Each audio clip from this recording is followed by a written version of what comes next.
Assalamualaikum warahmatullahi wabarakatuh. Waalaikumsalam warahmatullahi wabarakatuh. Innal hamdalillah nahmaduhu wa nasta'inuhu wa nastaghfiruh wa na'udzu billahi min shururi anfusina wa sayyiati a'malina. May yahdihillahu fala mudilla lahu wa may yudlil fala hadiya lahu. Asyhadu an la ilaha illallah wa asyhadu anna Muhammadan abduhu wa rasuluh la nabiyya ba'dah. Allahumma salli ala Muhammad wa ala alihi wa ashabihi wa man tabi'ahum bi ihsan ila yaumil qiyamah. Ya ayyuhalladzina amanu taqullaha haqqa tuqatih wa la tamutunna illa wa antum muslimun. Ya ayyuhan nasu taqu rabbakum alladzi khalaqakum min nafsin wahidah wa khalaqa minha zawjaha wa batha minhuma rijalan katsiran wa nisaa'a wattaqullaha alladzi tasaaluna bihi wal arham innallaha kana 'alaykum raqiba. Ya ayyuhalladzina amanu taqullaha wa qulu qawlan sadida yuslih lakum a'malakum wa yaghfir lakum dhunubakum wa may yuti'illaha wa rasulahu faqad faza fawzan 'azima. Yang saya hormati bapak-bapak dan ibu-ibu semua, terkhusus bapak dan keluarga yang hari ini melaksanakan tasyakuran untuk anak beliau yang kedua, tepatnya 7 hari setelah kelahiran, yang dikasih nama Cantika. Kalau saya membacanya Shafiratul Jannah. Itu nama kalimatnya itu campuran. Cantika itu bahasa Indonesia, Shafiratul Jannah itu Arab. Kalau saya boleh artikan, Cantika itu cantik. Shafiratul Jannah itu batu permatanya surga. Kalau seandainya digabungkan mungkin kecantikan batu permatanya surga. Allahuakbar. Semoga menjadi penghuni surga adalah dan bisa bertemu dengan kita semua. Selawat dan salam terlimpah dan tercurah selalu kepada Nabi Allah Muhammad Sallallahu Alaihi Wasallam, melimpah kepada keluarga beliau, para sahabat-sahabat beliau, para tabi'in, para at-tabi'ut tabi'in, dan orang-orang istiqomah selalu di atas Islam dan sunnah ini sampai akhir hayat mereka. Bapak-bapak, ibu-ibu semua yang saya hormati, salah satu harta yang paling berharga dalam diri kita adalah anak. Anak itu melebihi dari apa yang kita miliki, kata-kata. Dalam hadis sampai dikatakan bahwa anak itu tamratul qalbi, itu buahnya hati. Sehingga pada saat seseorang itu memiliki anak, maka rasa bahagia dan senang itu pasti ada. Nggak mungkin seorang ayah, seorang ibu ketika dikaruniai anak susah, itu nggak ada. Dan harta anak ini merupakan harta yang bisa kekal sampai di akhirat. Sehingga Rasul mengatakan, idza mata ibnu Adam in qata'a amaluh. Anak Adam atau manusia itu jika sudah meninggal dunia, in qata'a amaluhu, amalannya terputus.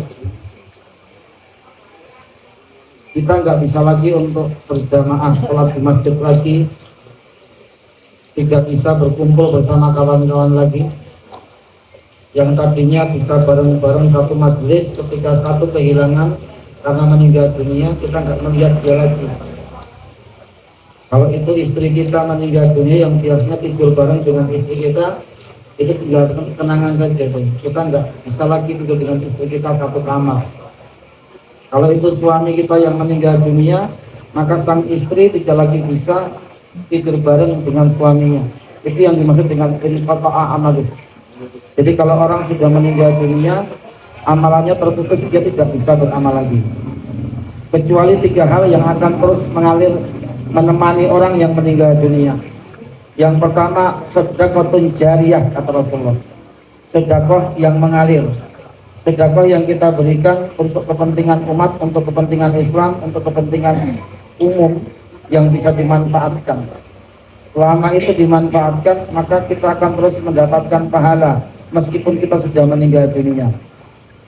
Kemudian yang kedua, au ilmi yang tafa'ubih, ilmu yang dimanfaatkannya, didakwahkannya. Maka siapapun yang dikaruniai Allah ilmu subhanahu wa ta'ala, maka dia memiliki satu kewajiban untuk menyampaikannya kepada umat. Maka di saat dia menyampaikan ilmu kepada umat dan umat menjalankan, dia akan terus dapat aliran pahala tidak putus. Sampai dia mati pun pahala itu akan terus mengalir karena ilmunya dijalankan oleh umatnya. Maka Rasul mengatakan la hasada illa fisnatain. Jenengan tidak boleh hasad kecuali dalam 2 hal. Hasad itu tidak boleh, tetapi dalam 2 hal boleh. Kalau hasad itu cenderung ingin menyaingi dunia orang lain, kalau bisa lebih, kalau nggak bisa kita tidak suka dengan nikmat dia dan ingin menjatuhkannya. Itu hasad aslinya. Nah, hasad seperti ini nggak boleh karena bisa menghapuskan amal soleh kita. Iyyakum wal hasad, jauhkanlah dari hasad. Fa innal hasada, karena hasad itu ya'kulul hasanat, memakan kebaikan-kebaikan kita, memakan amal soleh kita, karena ta'kulun narul hatab, sebagaimana api yang makan kayu bakar. Amal soleh kita itu bisa hilang pahalanya karena hasad. Tetapi Rasul mengatakan ada 2 hal yang dengan boleh hasad. Maksudnya hasad itu meniru, mengikuti jejaknya. Siapa yang pertama? Rajulun atahullahu malan, seorang yang diberikan karunia Allah kelebihan harta, fasalatahu ala halakatihi fil haqqi, yang kemudian orang itu menghabiskan harta itu untuk kebenaran. Yang kedua, rajulun atahullahu hikmatan, atau rajulun atahullahu ilman fahuwa yaqdi biha wa yu'allimuha. Yang kedua, jangan boleh hasad kepada orang yang dikaruniai Allah ilmu agama atau hikmah, yang dia menggunakan ilmunya itu untuk memutuskan hukum dan mengajarkan kepada manusia. Itu yang harusnya jenengan bisa hafal. Astagfirullah khairan. Maka ilmu yang dimanfaatkan, didakwahkan itu akan terus mengalir. Walaupun kita sudah mati, walaupun kita sudah tidak ada di bumi ini, tapi pahala terus mengalir menemani kita, membela kita di alam sana. Man dalla ala khairin falahu mislu ajrin fa'ilih. Yang menunjukkan satu kebaikan kepada seseorang, dia akan mendapatkan pahala seperti orang yang mengajarkannya.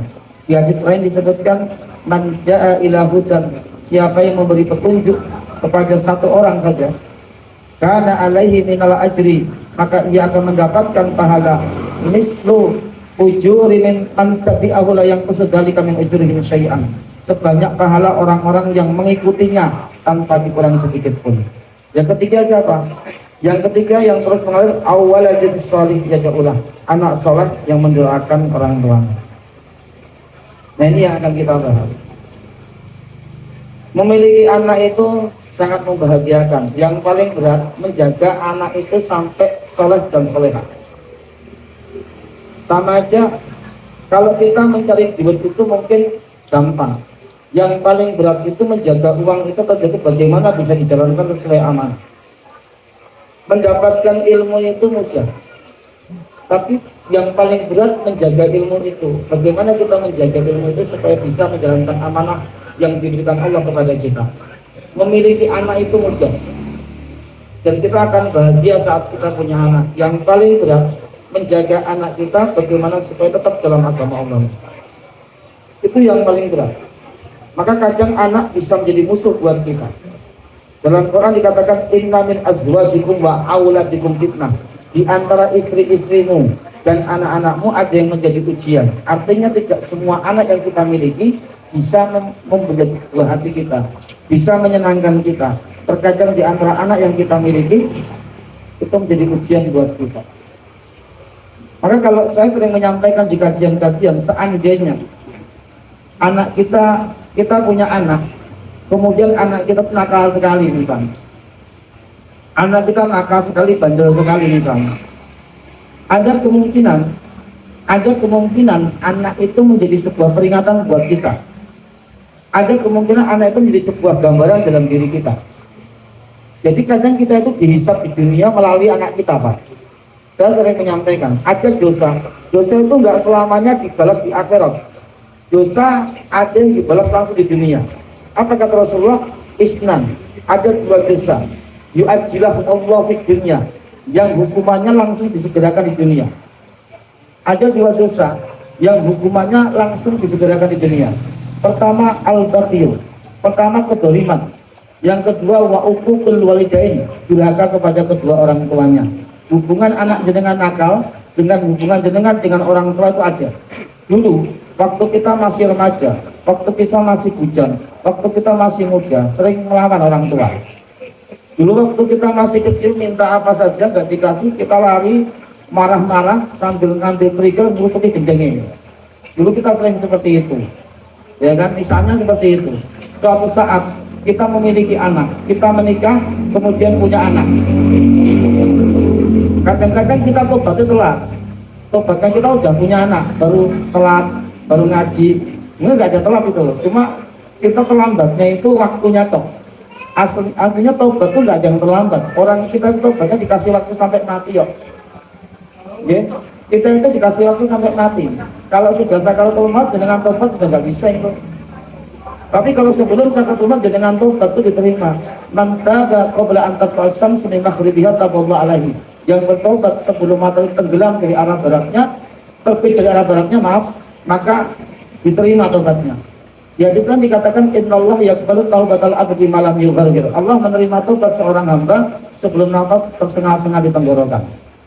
Nah, mungkin kita itu sadarnya setelah punya istri, punya anak. Tapi kan dosa kita dengan orang tua dulu itu kan masih ada. Terkadang dihapus oleh Allah melalui anak kita. Saat dulu kita nakal dengan orang tua, bahasanya nakal lah, durhaka dengan orang tua. Kemudian suatu saat kita itu beristri, punya anak, anak kita itu seperti kita. Mungkin kita baik, ternyata istri kita dulu nggak baik gitu loh. Atau mungkin istri kita baik, tapi ternyata kita waktu muda nggak baik dengan orang tua kita. Maka kemudian Allah akan memberikan amanah anak, yang anak itu kemudian memiliki sifat seperti kita. Saat dia minta apa-apa, nangis, pergi keluar, ambil itu, melukuti. Saat kita minta apa-apa, kita nggak kasih, langsung marah-marah. Apa dalam pikiran kita? Kita sering berpikir begini. Oh, anak kita kayak saya gini. Kok anakku kayak gini. Kok anak ini kayak saya dulu itu. Saya dulu waktu kecil ya, bayangin ini kok anakku persis kayak ini. Itu sebenarnya peringatan Allah untuk jenengan, menghapus dosa jenengan terhadap orang tua dulu. Ini contoh bahwa dolim durhaka dengan orang tua langsung dibalas di dunia. Maka saat jenengan memiliki anak yang mungkin kurang lurus, kurang baik, jenengan sabar mawon. Itu penghapus dosa.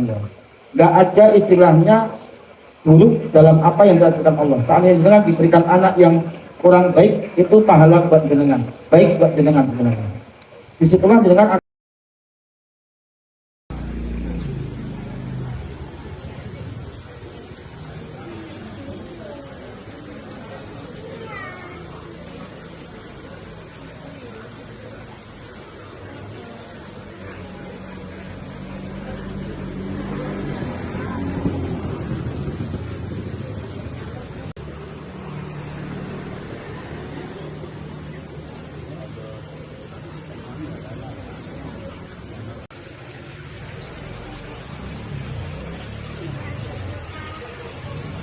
Siratul Jannah sampun kalaksanakaken mobilé Ananda cantik.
Alhamdulillahirabbil alamin.